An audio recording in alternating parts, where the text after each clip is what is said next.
Greetings and welcome back. This is part 3 of Psalms 4, Bible study.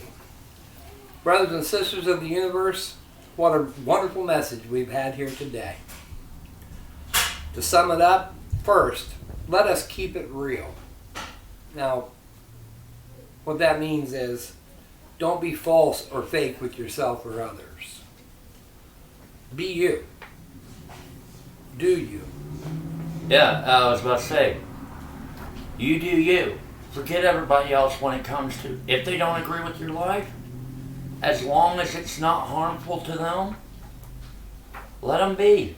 But don't interfere with their life either. Also, we need to love our earth so that we don't make it a place of shame for us to live, learn, and grow in. Right? We need to know that without a doubt, that humankind is the chosen creation. Because we are gifted with a knowledge, that gift being the prefrontal cortex of our brain, to abundantly gather our needs and our wants. Not just gather our needs, but we're able to gather our wants. Yes. Don't abuse it to the point of vanity. Meaning, don't fill your house with a bunch of junk you don't need. Amen. Yeah, don't end up with what we have, where we have to go through and remove things. Yeah. I'm a very simple person. I keep 7 outfits, no more than 7 outfits. There's a reason for that. 1, it's easy to pack and move if I need to. And 2, let's keep it simple, stupid. That's right. We have to learn to sacrifice our wants and desires to help others and all of the world around us. Meaning, I want to sleep in today, but I have to go do breakfast in the morning to the poor. Okay? Get over yourself. Get up. Go down and do it. Mm-hmm. Yep. Then if you want to take a nap before you can. Get right back up doing you. Prime example, if it was up to me, I would still be living in a life of crime, making money hand over fist, and not doing anything for anybody but myself. Yep. But God swept me away and turned me into this thing that I am today, a servant to His will. And to boot, you're being prosperous. You're making money for the church. Making money. Hand over foot. Making the needs. The universe changed your perspective. Amen. It Amen to sure that. did. If we do these things, the promise with this is that we'll prosper. That the positive energy will flow in us and through us. And we will make a positive influence on our entire environment. Yep. Now, environment means everything around us. Everybody as well. Everything. Everything around and us. everyone. Everybody, everything, every aspect of this earth around us. If we learn to sacrifice our own desires, die to ourselves daily, to help others, we will prosper. And you'll be happier and more content. Mm-hmm. Yep. And we'll be able to rest at night. When our needs are met, be joyful and don't worry about what you don't have. Oh, I really wanted that. Do you have food, shelter, clothing today? Yep. Do you have food, shelter, clothing today? Yep. So what does it matter if we don't have anything else? Because tomorrow is the day for us to get up and try to gather our wants and desires again. Yesterday, she was homeless. Today, she's got a roof over her head. Right. And really to quote one of my favorite things to say now, I didn't get what I wanted, but I have everything I need. Right. And that's something. So let's go here. Instead of seeking happiness, seek contentment. Then you'll be happy in the long And run. that will equal happiness. Learn to be content with what you have, not sad for what you don't have. I have clothes on my back. I have food in my stomach. I got a place to rest. I am content. And I your am daughters happy. are taken care of, and your grandson's taken care of. Yes.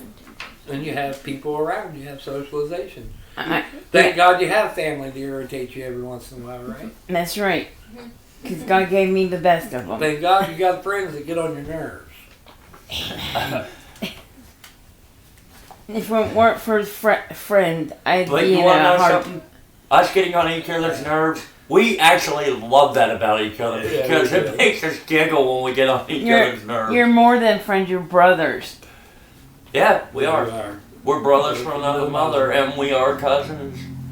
We are biologically related. It's just a little distant. And you know why we're supposed to be joyful? Is because we will always have the ability to sustain our daily life. Amen. And God meant for us to be joyful. God did not mean for us to fear Him. He meant for us to be joyful. Respectful. And respectful. Well, in that respect, you'll be joyful because you realize you're completing the task And you're God set supposed before to you. and you're supposed to respect the spaces between. Yep. And it says here that when we rest, when we sleep sound knowing that you fulfilled your deeds for the day. What that means is, if you set out to accomplish something, get it done. Don't say, I wish I could have got it done, or I would have got it done, coulda, shoulda, woulda. That stuff, that's not. Accomplish what you set out to do. Have a can-do attitude, not a cannot attitude. And make sure you have your limits. Well, yeah, don't go, again, don't be vain and go No. over and above what... Let me explain what I Amen. mean. Don't I waste have your this- money or your time on something that you don't really need. Okay, let me explain. When I say limits, not so much limits for yourself, but limits for other people. Let them know, hey, I need this day to rest. It's not that I don't love you, but in order for me to love you properly, I have to respect and love myself. Amen. And if I can't get the rest I need, I get really grumpy and I start taking it out on people that don't deserve it. Matter of fact, if I get that grumpy, I go for a walk just so I don't. I vent to my wife and my fiance, but my wife, and I feel like I'm taking it out on her. Later we discuss it and she's like, no, you were venting. And I try my best not to take it out on anyone. I used to not be that way. I was one of those people that you made me angry and somebody else was there, they got the brunt. I wasn't venting, I was yelling.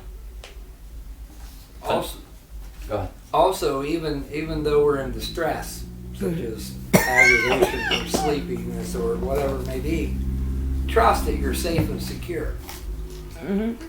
Trust that you're safe and secure. So that way we can sleep good and rest from the labors of the day. Yep. Knowing that even if we are in distress, that we are overcomers by our God-given talents, and that we are truly, truly blessed. No matter what our distress is, no matter what's stressing us out, we were given the ability by God, by nature, to overcome it. Mm. And remember, in the Bible it states this, don't know where, so don't quote me on this one. God gives you no more than you can handle. That's right. So if God deems that you need to do something other than you had planned out, and you get pulled for a tessie, don't be disappointed that you didn't get what you had planned for the day. Maybe God had something else planned for you that day. Basically, adapt, adjust, and be content. Yep. Yeah. Be content that you did still succeed at something else you didn't have planned. Just move that plan till the next day that you originally had. And if you don't make it the next day, you don't make it the next day. You know, it goes back to the old porch is broken. My And sidewalk is broken. my wife, who's from Alabama, she said that the Southerners were really good about, well, I'll fix that porch when I get to it. When I get around to it, I will get it done. And it may have been sitting there for 4, 5, 6 years broken, and it may sit for another 6 years. But the fact of the matter is I'll get to it when I get to it. Oh, my brothers will fix that fence when they get around to it. And they're content because they've got their needs. Yeah. So we have to learn, the first thing is we need to learn to be content. be satisfied with what you have. Yeah. If you're in distress, stop and consider, why am I stressing over this? Is it truly something that needs to be stressed about? On top of that, if you don't think you can figure it out on your own, go to your circle. If you don't feel you're getting your answer from God, maybe He's telling you, go to your circle. And that's what church is about. I think that's what church is about, is that we all get together and support one another in that circle. In a circle of and with that, don't be false or fake. Don't be false or fake with yourself. Don't be Amen. false or fake with others. Be you. Do you. Amen. Be content with you. Be content with you. And this goes for all types of vanities. Oh, I'm too fat. Oh, I'm too big. Oh, my hair looks like crap. Oh, I forgot to brush my teeth and my smile sucks. Oh, I don't have the right kind of clothes to go here, to go there. I need this, I need that. No, that's not what we're supposed to be about.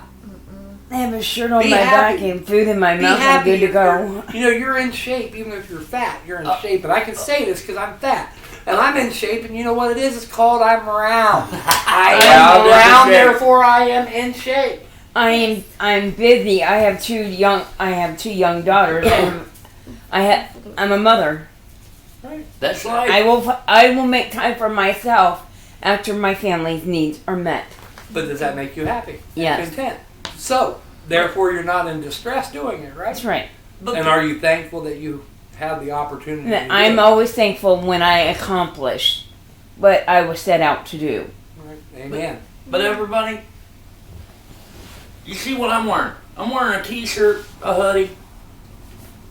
This is what I wear every day. I'm not going to change my looks just to preach. It took him 2 hours to get that look, I guarantee it. He's the most vain man I have ever met. Hey, you want to speak in on that one? You want to chime in on that one? This was me rolling out of bed today.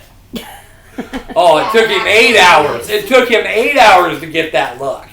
I think you sucked in that. Good Lord, dirty butt. Get a shower, change your I know. I took a clothes. shower last night. Oh, okay. This is my clean Yeah, I clothes got from you. yesterday. So, I guess what it comes down to, if we just summarize this all up, it comes down to, let's make this earth, which is our home, not a place of shame to be in, That's right. but a wonderful place to live, learn, and grow. Let's put positive energies out in everything that we do. Be joyful, even for the bad things. Yep. Be joyful even during the bad things. It's hard to do. Listen, it's hard to do. It is against our nature not to moan and complain. It really is. It's against our nature not to moan and complain.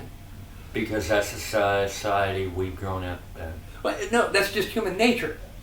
Even in the Bible it said that they moaned and they complained and they moaned, even though God put pheasants in front of them to eat and brought water from the ground for them to drink. So it's our nature to moan and complain. We need to learn to be content and joyful even in the hard times. Oh my God, my stimulus didn't come in, so it's going to ruin my whole day. No. No. Is that a good outlook? No. Oh my God, my stimulus came in, I'm going to have a wonderful day. Oh my God, my stimulus will come in and I have all I need today, so it's all good. It'll get here when it gets here, when God blesses me with it. I mean, I'm just saying, it's amazing how we can get thrown into distress So over some tied of up the of- smallest yeah. things. Things that really are fake. In my personal life, we had a deal where I didn't have my kids for 2 years. I could have sit there and I could have cried and cried and cried and cried, but I didn't. I had to get work done in order to. I had to prove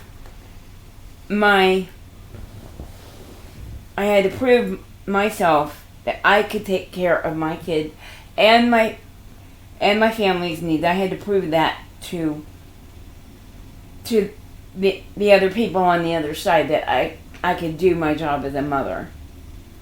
Well, see, I don't agree with government intervention into families so long as there's no physical abuse. I'm It's just being because honest. because someone said word of mouth, just because one word was said.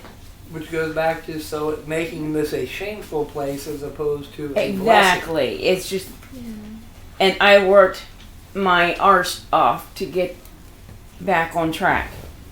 And did you learn something from it, though? I mean, even with Yeah. the hardship, did you learn something from it? You learned you could, didn't you? Yeah, I learned I could get things done. And so that was a blessing even in disguise. Yes. One thing I'm loving that in the past 50 years, churches have come a long way. But they did it the right way. They took baby steps. They didn't jump from this to what we have now. It's been a slow process. They're starting to accept people as they are, not trying to change them. There are still the old school that still do that, but on a whole, the churches are starting to accept. For instance, I can walk into a Catholic church and they're not going to look down on me because I claim Druid Wicca. They look at me as just, okay, you're human, you have a different belief set than we do. Our world is coming to that, but at the same time, it's bringing new distresses. Yeah. Yeah.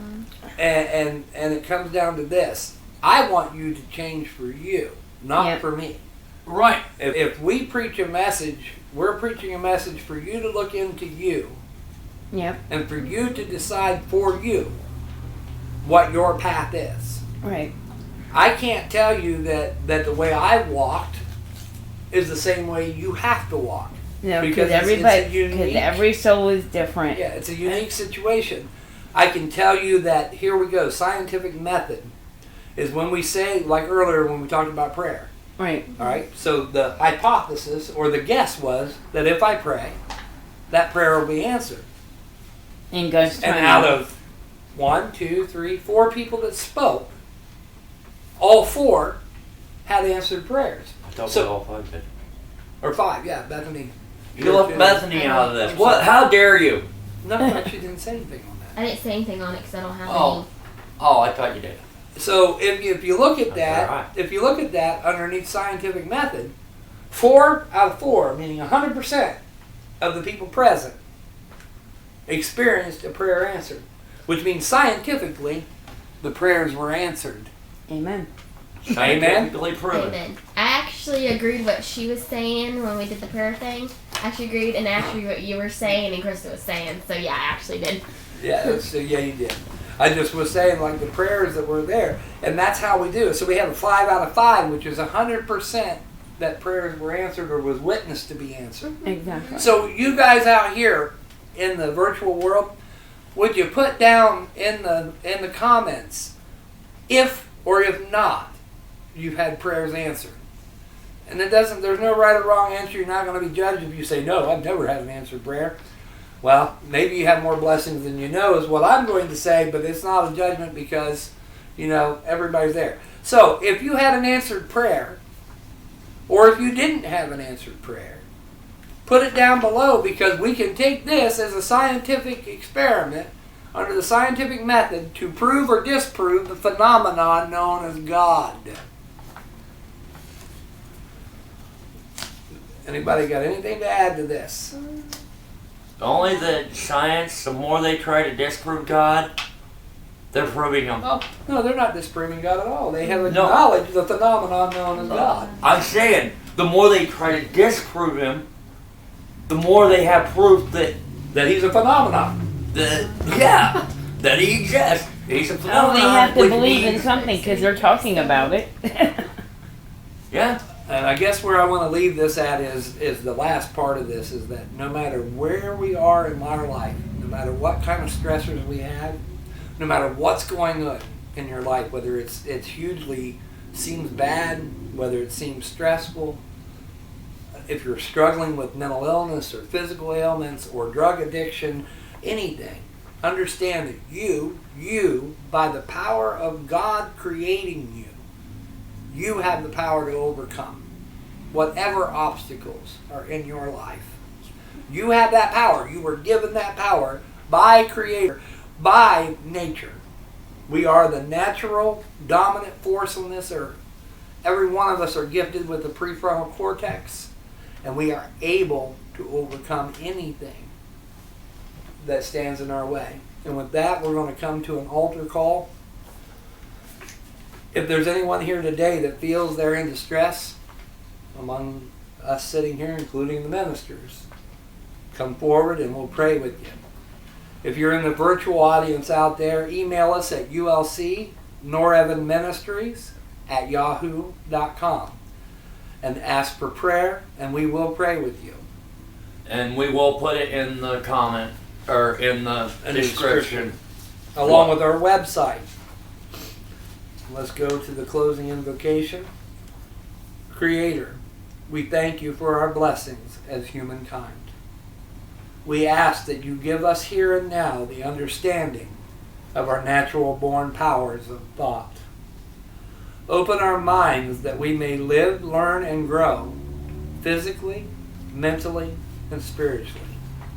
Let us learn to lay down our own wants and desires to help others and to bring glory to the earth that you have given us. Let us work, play, and live in abundance. Fill our souls with joy and let us rest when we sleep. We invoke this in ourselves by your power and for your glory of all that you have created. Amen. So let it be. So mote it be. Blessed be. Amen. Amen. And amen. Merry Matt and Merry Part. Like us, subscribe, check out our website. There's a lot of things on there now. There'll be more as it goes along. And until we meet again, be blessed.